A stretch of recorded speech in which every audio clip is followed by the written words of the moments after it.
La escalada de violencia en Sinaloa lo está devorando todo y a todos. Nadie se salva. La muerte en su forma de desgracia se ha aparcado en esta tierra y la ha abrazado con un escalofriante sentimiento fraternal. La muerte reina, la muerte manda, la muerte gobierna. La sociedad calla y solo contempla día a día cómo se acumulan los muertos ante el dolor de sus seres queridos. Esta guerra no declarada ha desolado pueblos, municipios, ciudades.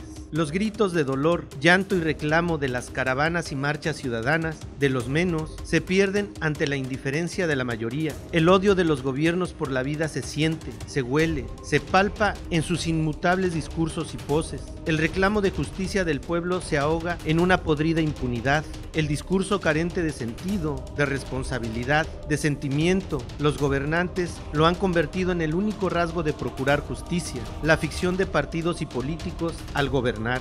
El resultado de años de amoríos perversos entre sociedad y narcogobernantes nos cobra factura en Sinaloa, una violencia que se desborda por todas partes y que ha convertido a un páramo en una necrópolis.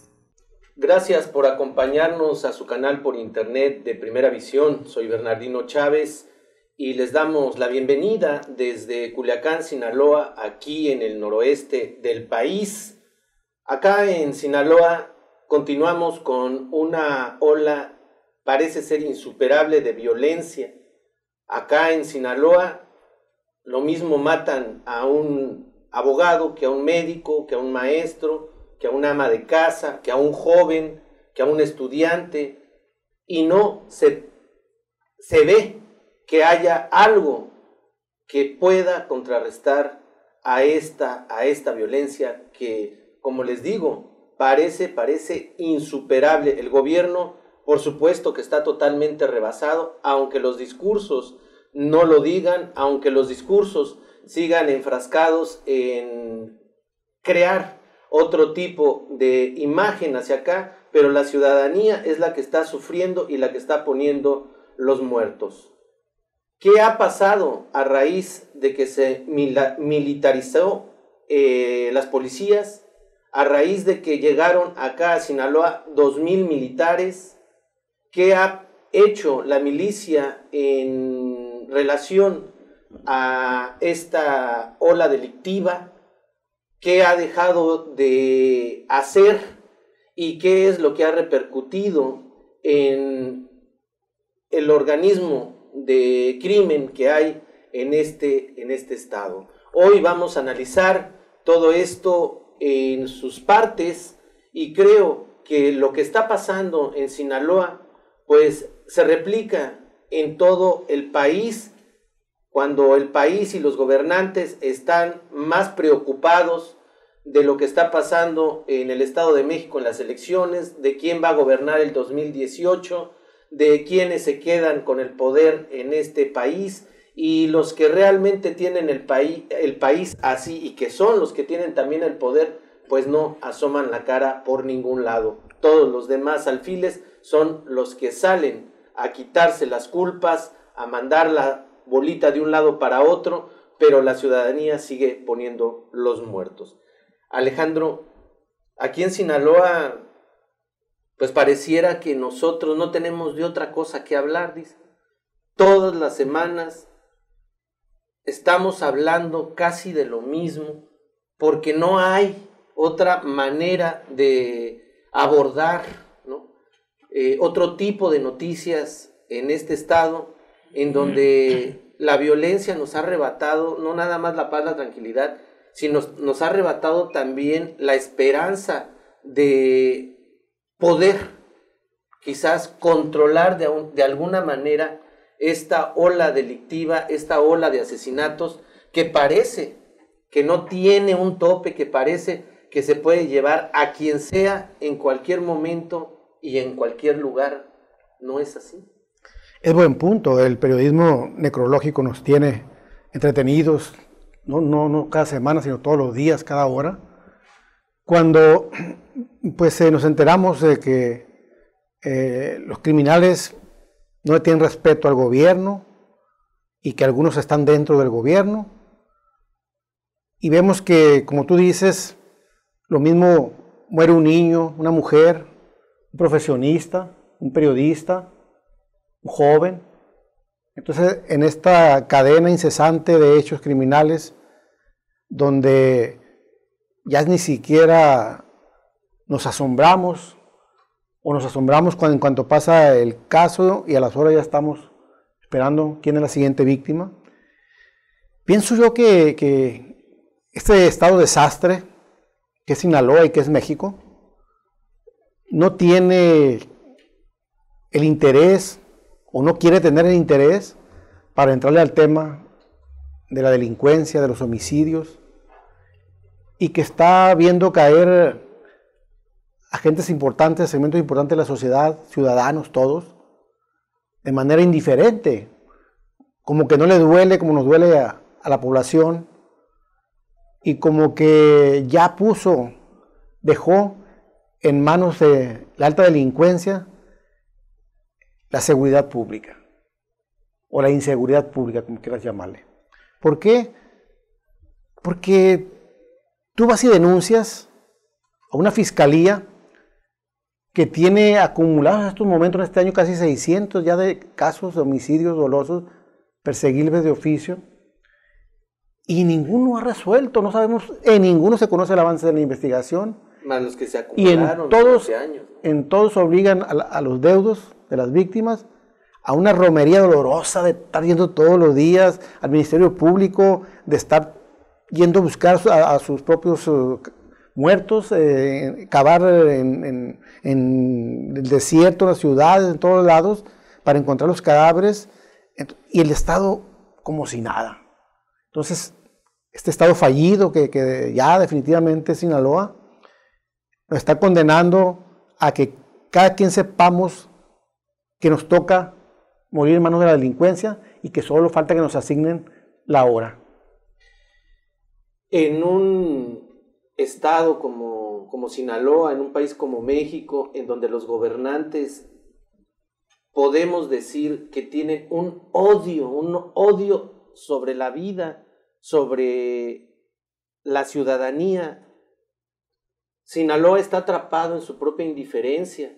Vemos que han sido 650 muertos más o menos en lo que lleva este gobierno. Vemos que 3 maestros en Concordia murieron, el director del ISSSTE, un maestro de la UDO, un maestro de Cobaes, abogado, secretario del Ayuntamiento de Mazatlán, un regidor en Nabolato, el periodista Javier Valdés, y ahora aparece un joven, Jaciel Contreras, de más o menos 21 años, que se dice le robaron su camioneta. Algunos delincuentes lo asaltaron, le robaron la camioneta y no contentos con haberlo despojado de su propiedad, fueron y lo mataron y lo tiraron al sur de esta ciudad en un puente, por allá donde pues parece ser que no hay nadie que vigile, no hay nadie que se dé cuenta de esto.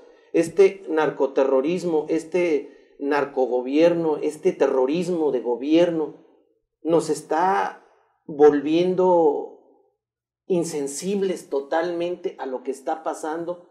¿Qué es lo que marca esta realidad en Sinaloa? ¿Hacia dónde vamos como sociedad al ver que los gobiernos desprecian totalmente cualquier tipo de vida en este sentido? Buenos días. Pues sí, efectivamente, aquí lo comentaba Alejandro, todo esto es una romería. Es una romería por donde lo quieras ver, en el factor gubernamental, en el factor de la delincuencia en sí y en el factor social. Porque por un lado nos damos cuenta que, como dice Alejandro, que la delincuencia toma el lugar de la autoridad, que en realidad ya es una autoridad de facto. Pero por el otro lado vemos a un gobierno que en realidad no tenemos gobernantes, tenemos payasos, ¿sí? Ponte a ver Enrique Peña Nieto, qué autoridad o qué capacidad de decisión tiene. Vámonos a Sinaloa con Quirino, qué capacidad y qué autoridad puede imponer para ejercer la ley. Y más lamentablemente a nivel municipal con Chuy Valdés, que es un parapeto, es un Don Francisco, es un Chabelo de un show, que lo armaron, es un producto de mercadotecnia para hacerlo alcalde. Entonces, que por cierto, ahí te interrumpo, sí. Cada vez que hay una víctima que la sociedad se moviliza, nada más dice que lo siente y que se solidariza con los pueblos. Es todo lo que puede decir. Para allá iba, Alejandro. Para allá iba, exactamente. Que nada más los ves en los eventos donde hay que abrazar, besar gente, apapachar, la foto, el selfie, la cena y lo demás como que si no existiera. Entonces aquí es un problema demasiado ya complejo donde la cultura mexicana y donde nosotros hemos permitido que llegue así por el problema o el factor que se llama calentar el agua. Dicen que si tú pones una rana en un agua hirviendo, la rana salta, pero que si la vas calentando despacito, poco a poco, pues la rana no se va a dar cuenta hasta que finalmente se cosa. Y eso es lo que nos estaba pasando. Finalmente, desde que empezaron aquellos operativos en Michoacán en el 2007. Pero en este con momento Felipe, yo creo que el agua la están calentando rápido. De enero para acá entra este fue gobierno. increciendo. Fue creciendo esa temperatura a un grado mayúsculo, ¿no? De ebullición. Porque sí es cierto lo que tú dices. Poco a poco se fue gestando todo esto. Sí. Pero ya ahorita hay una aceleración en ese proceso que ya ni te permite contar los muertos. Ya, ¿quién fue? Por acá pasan estos, acá hay más, acá hay más. Y le subieron la temperatura de una. Y nos está devorando el monstruo sin que saltemos del agua. Sí, y los organismos que pueden ser los replicantes, digamos, las cámaras de comercio, los sindicatos, que son los que tienen los colegios de abogados, los colegios de arquitectos, las academias, las universidades, que pueden ser organismos que pueden de alguna manera ser el contrapeso contra ese vacío de poder gubernamental y contra esa injerencia del crimen organizado hacia tomar las posiciones del gobierno, pues simplemente están ausentes. Es una verdadera lástima que tengamos esa apatía, decía el filósofo Miguel López de Barcelona, es el gran mal de nuestro tiempo, la apatía. Alejandro, vemos que pasan convoys de patrullas con militares arriba, que este gobierno anunció esta militarización de las policías como la gran esperanza o su gran empujón para detener la violencia y poder ir decreciendo en violencia. Nos damos cuenta ahorita que son simple y sencillamente estatuas, parapetos que vemos arriba de los carros y que no ha servido absolutamente en nada. Y por otro lado, vemos que al patrullar todos estos militares, pues se descompuso el planteamiento que se tenía aquí del crimen organizado en Punteros, en Halcones, y que ahora quienes tenían, o nosotros así lo creíamos, quienes guardaban el control de la seguridad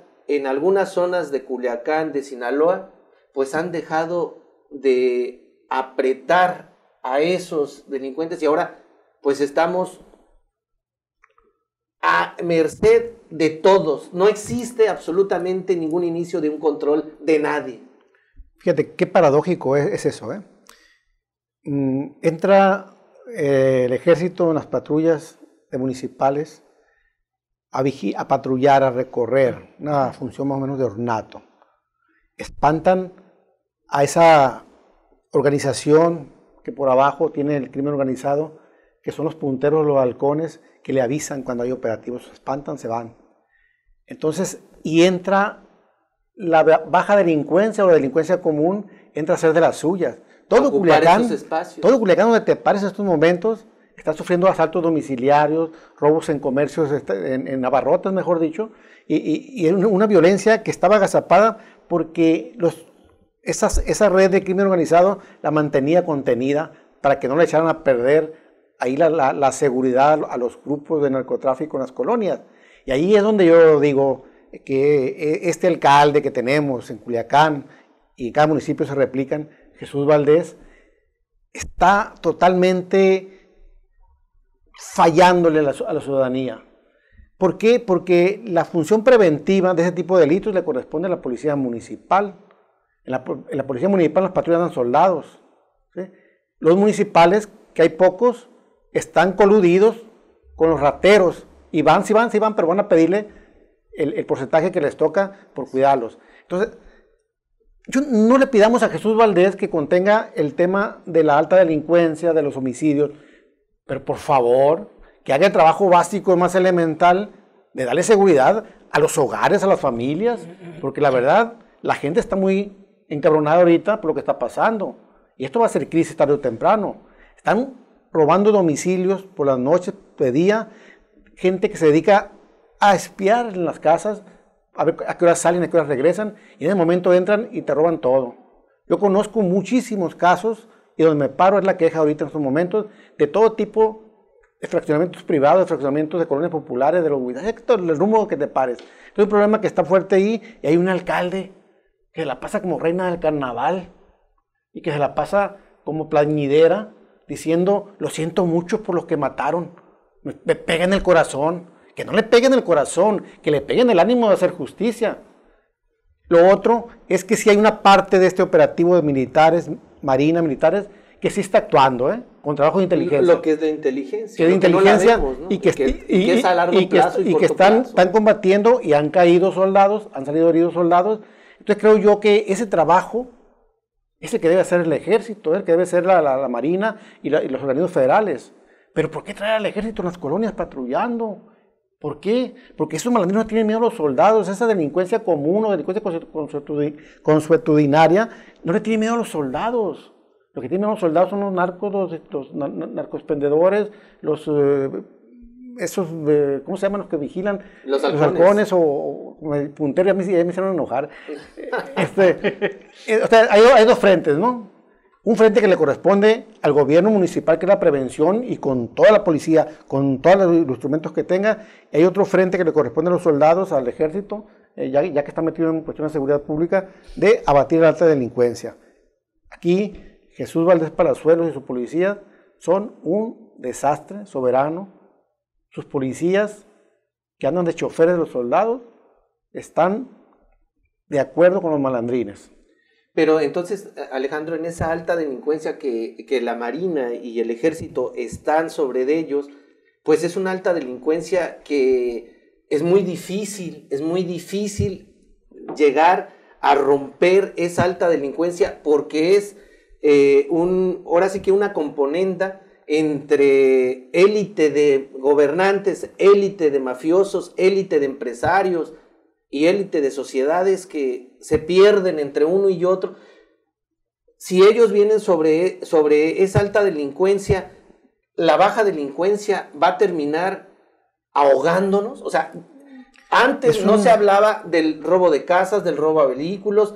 Inclusive aquí se llegó a ver que mataban a una persona y le ponían un carrito y por rata y no sé qué, no robes, plebes, pónganse a trabajar. O sea, veías esos mensajes que hace el narco, que algunos pudieron haber sido ficticios o personal, pero la alta delincuencia es muy difícil y la baja delincuencia, esa es la que nos está ahorcando. Que desde el gobierno se le facilita el trabajo, pues, del gobierno. Ernesto nos puede hablar un poco más de esto, de las cámaras de vigilancia, por ejemplo. Antes de salir Sergio Torres, cuando pasó lo de los ataques de los soldados 30 de septiembre, ¿recuerdas? Que no había cámaras y estaban las cámaras que dijeron que habían fallado. Yo entonces publiqué, muy en seguimiento a lo que Ernesto ha investigado durante mucho tiempo, que cómo era posible que ese recurso, millones y millones de pesos, ¿dónde quedó ese dinero? Si las cámaras no sirven, si no se les dio mantenimiento. Los contratos de mantenimiento se suspendieron inmediatamente cuando entró Sergio al poder. Esas cámaras necesitan mantenimiento, necesitan nueva tecnología de actualizarse, pero finalmente teníamos no sé cuántas cámaras en Culiacán ciegas que no ven, y lo acaban de reconocer con el 9%, 6%, no sé qué porcentaje dio el fiscal, pero tú has denunciado mucho tiempo eso. Finalmente... En eso es importante todo el trabajo que has hecho. Sí, gracias. Finalmente quiero retomar lo que dijo ahorita Alejandro, de que a Chuy Valdés no le pegue en el corazón que maten a alguien, sino que le peguen a hacer justicia. Y que está dentro del ámbito de responsabilidad de cada quien, de acuerdo a la subsidiariedad, pues que cada quien haga su trabajo. Pero si tú te das cuenta que el mismo ayuntamiento te informa que funcionan 19 de 236 cámaras, y que la otra dependencia del ayuntamiento, que es la que fiscaliza, que es el síndico procurador, finge desconocerlo, y le informas, señor síndico procurador, en este caso es Sandra Lara, solamente exdiputada local, que hicieron el switch con la anterior Irma Moreno, que era síndica procuradora y ahora es diputada local, finalmente son del mismo grupito Culiacán, son amigas, y que le informas y le dices, hey, ¿quiénes son los responsables? Porque no está funcionando este sistema de videocámaras, y que esto lo dijimos el 30 de marzo, desgraciadamente 47 días antes de que falleciera Javier Valdés, que por cierto estábamos aquí nosotros grabando el programa cuando él estaba sufriendo la tragedia sin saberlo. ¿Y qué hace el ayuntamiento? Absolutamente nada. Vengo de una protesta ahorita del centro de la ciudad y se nos acercan los diferentes funcionarios de Chuy Valdés, los apagafuegos, Escamilla, Gervasio y todos los demás, y nos dicen, ya bájenle, ¿cómo que ya bájenle? No, pues si nosotros no teníamos que estar aquí, si ustedes hicieran su trabajo, en lugar de estar preocupados por nosotros, deberían estar preocupados por no fomentar y no darle impunidad a la corrupción. Ven que no cobran el predial, ven que se roban las estructuras del estadio, ven que no funcionan lo de las videocámaras, ven que no les dan las cuentas con lo del par vial y con la reconstrucción del Obregón, ven que todo es una serie de cadenas de no, y lo único que les interesa es nadar de muertito. Y la sociedad con estos crímenes de alto impacto, desgraciadamente, con miedo. Me vine de Nuevo León la semana pasada manejando desde Monterrey, tantito más allá de Monterrey, y por falta de dinero llegué a Concordia y ya no podía pagar la autopista a Culiacán. Dije, bueno, me voy a venir por la libre. Y ya se me estaba haciendo de noche. Eran alrededor de las 7 de la noche. Llegué aquí como a las 9 pisándole. 5 autos rebasé en la libre que estaba vacía. Venía yo manejando por la libre y veía yo, pasaba Ixpalino y pasaba Bailá y pasaba Tacuichamona y no había autos. Y decía yo, bueno, o soy muy valiente o soy muy pendejo, pero es que la verdad la calle, la libre venía libre porque la gente no quiere transitar por ahí porque sabe que son carreteras del crimen organizado. Así es. Y que en esos lugares ha habido secuestros, han matado gente, han violado mujeres, han asesinado familias enteras, y algunos que se han salvado, pues se han ido de Sinaloa. Yo conozco unas personas que fueron atacadas a balazos un día que pasaban por ahí y se fueron ya de Sinaloa. El otro día me estabas comentando que tú tienes algo parecido le pasó a algunas gentes. Ahorita estamos viendo lo que está diciendo Ernesto, de que o soy muy valiente o soy muy tonto, como él lo haya dicho, ¿no? Pero la verdad es que hay veces que no te queda de otra. O sea, tienes que salir, tienes que hacer vida, tienes que ir a los lugares que comúnmente visitas, como lo hizo Jaciel Contreras, este muchacho que de 21 años, que toda la gente que lo conocía dice que era un chamaco ejemplar y que perdió la vida a manos de delincuentes a los 21 años este fin de semana. Alejandro, ¿con qué cerramos? ¿Qué podemos hacer con todo este muerte, con todo este olor a muerte? Que ya no te vayas a las carreteras, ya vete a las ciudades. La ciudad está pasando exactamente lo mismo. Ya no puedes salir con la certeza de que vas a regresar con vida a tu casa. Está el chavo Jaciel Contreras, que todos coinciden en que es muy apegado a la religión, un chavo tranquilo, solidario, participaba en movimientos sociales, participaba en organismos humanos, pero sale un día, se le ocurre salir, según le quieren quitar el carro, a Javier también le quieren quitar el carro.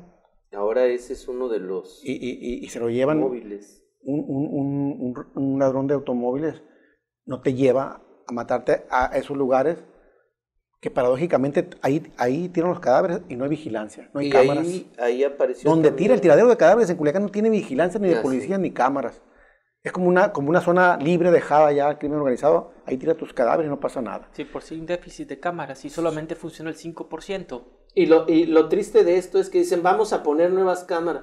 Sí, vas a poner nuevas cámaras, pero ¿qué pasó con las cámaras anteriores? ¿Dónde están los contratos? ¿Quién pagó eso? ¿Qué decían esos contratos? O sea, hay que olvidarnos de toda la corrupción que hicieron estos y vamos a poner nuevas cámaras. Sí, va a pasar lo mismo. Mira, yo digo que el gran culpable de esto obviamente que es el gobierno, ¿no? El gobierno, porque él es el primer responsable de dar seguridad pública, pero pagamos impuestos, para eso hay una estructura ya creada, Pero vuelvo a lo mismo. Como sociedad, ¿sí?, no estamos pensando en nuestros hijos, en nuestras esposas, en nuestros hermanos. Porque vemos que matan a alguien y nos quedamos paralizados en la casa viendo pasar los muertos desde el balcón. No nos movilizamos. ¿Por qué? Porque pensamos que nunca nos va a tocar. Entonces, ¿le tenemos amor a nuestra familia, a nuestros hijos? Pues no, porque creemos que si nosotros nos aislamos nos vamos a blindar. Al contrario, nos aislamos y nos ponemos en el puro medio del fuego cruzado porque los criminales piensan, la gente nos está presionando, ¿sí?, al gobierno y a un gobierno que no hace nada para solucionar las cosas. Entonces, pues todos estamos en la mira, realmente todos estamos en la mira. Y eso hay que entenderlo, hay que movilizarnos, porque si la gente nos levantamos todos, miles a exigir, van a cambiar las cosas, te lo aseguro que van a cambiar. Tienen que cambiar. Así es. Ernesto, todo este sentido de corrupción e impunidad que le da el gobierno a toda la sociedad es insuperable. O sea, la conciencia colectiva del pueblo ha asumido ese papel, se ha autoconvencido de que es insuperable la colusión que hay entre gobierno y crimen organizado, o hablando de que todos es lo mismo, es insuperable, así ya nos programamos. Mira, desgraciadamente la mala noticia es que esto parece que va a mediano o a largo plazo, y la buena noticia es que algún día tiene que tocar fondo. Hace mucho pensé yo que debió haber tocado fondo cuando pasó lo de Iguala, Yotzinapa, o cuando vimos los muertos allá en San Fernando, Tamaulipas, los niños en Sonora, de la ABC, 49 niños asesinados, quemados, y ya en una investigación periodística arrojado que Burns Castelo fue uno de los que provocó el incendio. Sí. Entonces todos los días que vemos ese tipo de noticias de alto impacto, y las últimas que hemos vivido, creemos que ya tocamos fondo y vemos que como sociedad no hemos tocado fondo, pero necesariamente algún día lo tendremos que hacer y la sociedad va a tener que levantar la cabeza, porque el gobierno, como dice Alejandro, yo coincido con él, es el primer responsable de lo que está ocurriendo aquí.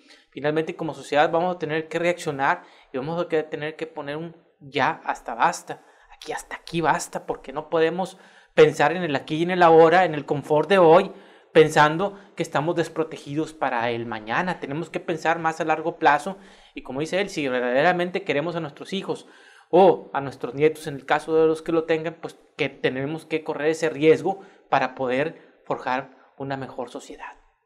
Estamos llegando al final de este programa. Gracias por acompañarnos. Es increíble cómo se siente el desespero, cómo está,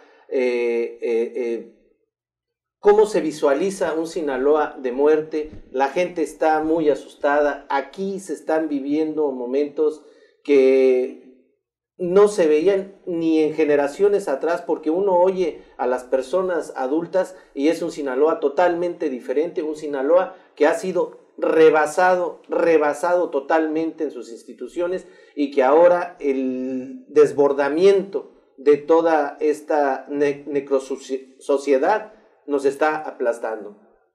Agradezco que nos acompañe. Por favor, entre a nuestras redes sociales y opinen de este programa. Hay que hacer ciudadanía, hay que unirnos para poder hacer un cambio. Eso es lo que se debe de hacer en estos momentos que ha sido de tragedia por todos lados. Gracias. Hasta la próxima. Hasta luego. Hasta luego.